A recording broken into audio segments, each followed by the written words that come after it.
नमस्कार, मी रश्मी उपाध्याय. कल्याण डोंबिवली महानगरपालिकेच्या निवडणुकी सुरू झाल्यात. भाजपा आणि शिवसेनाची महायुती, काँग्रेस, वंचित आणि राष्ट्रवादी काँग्रेस शरद पवार गटाची आघाडी तसेच उद्धव बाळासाहेब ठाकरे यांची शिवसेना आणि मनसे यांची युती झाली आहे. आपण आलो आहोत आज आंबेवलीमध्ये. तर चला जाणून घेऊया इकडच्या लोकांचे मत या निवडणुकीबाबत. कुठली पक्ष जिंकून यायला पाहिजे? आता मला काय वाटतं, नेहमी ते कोणती पक्ष आहेत ते यायलाच पाहिजे ना. दुसरी नवीन कसं काय येईल? ते नेहमी चालते परंपरामध्ये, ते यायला पाहिजे. मग ते आमचे काम पण करतील.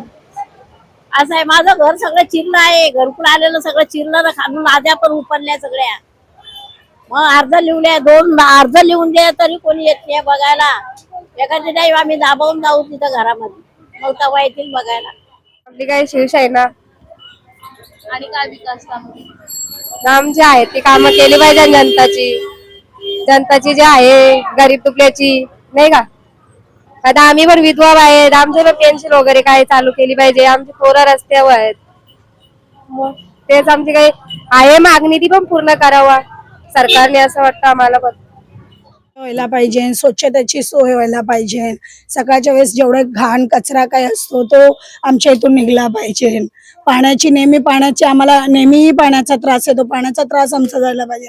लेडीज लोक स्वच्छता, लेडीजांची टॉयलेट झाले ते क्लीन नसतात, ते नेहमी क्लीन व्हायला हवे. नेहमीच्या नेहमी कचरा कुंडीवाले कचरा नेत नाही आमच्या इथून. कचरा नेहमी न्यायला हवा. आमचे पोरं खेळतात, त्यांना गार्डन नाही, गार्डनची सोय केली पाहिजे.